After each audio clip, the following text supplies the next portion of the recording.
First of all sorry for that যে আমি এতদিন ধরে ভিডিও দিতে পারিনি। অ্যাকচুয়ালি কাজের কারণে, এক্সামের কারণে, আবার বাড়িতে যাওয়ার কারণে অনেক বেশি প্যারা ছিল। বাট ফাইনালি এখন আমি একটা ভিডিও আপলোড করব। বেসিক্যালি এই ভিডিওটাতে আমি সিলেট টু চিটাং যাওয়ার জার্নি এক্সপিরিয়েন্স তোমাদের সাথে শেয়ার করব। সো দেখতে থাকো। সময়টা হলো গিয়ে 12:30, ততক্ষণে আমরা চলে আসছি ট্রেনে। অ্যান্ড আমাদের ট্রেনের জার্নিটা শুরু হয়েছিল অনেকক্ষণ আগে, অর্থাৎ 10টা থেকে। আর আমরা সিলেট থেকে চিটাং গিয়ে পৌঁছাবো 6টা বা 7টার দিকে। বাট ঠাস করে একটা স্টেশনে আমাদের ট্রেনের কারেন্টই চলে গেল। তারপরে বুঝতে পারলাম যে আমরা আসলে বাংলাদেশে বসবাস করি, সো এটা একবারে নর্মাল। আর আমাদের সাথে একটা এরকম এক্সপিরিয়েন্স হবে আমরা কখনো ভাবতে পারি নাই। যাওয়ার সময় দুইবার ট্রেন থামাইছে, বিকজ ট্রেনে চিন্তাই হয়েছে। আর আমাদের কোনো সমস্যা হয় নাই, বিকজ আমরা এসি কেবিনে ছিলাম।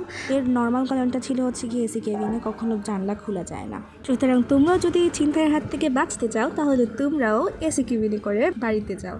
আল্লাহ হাফেজ।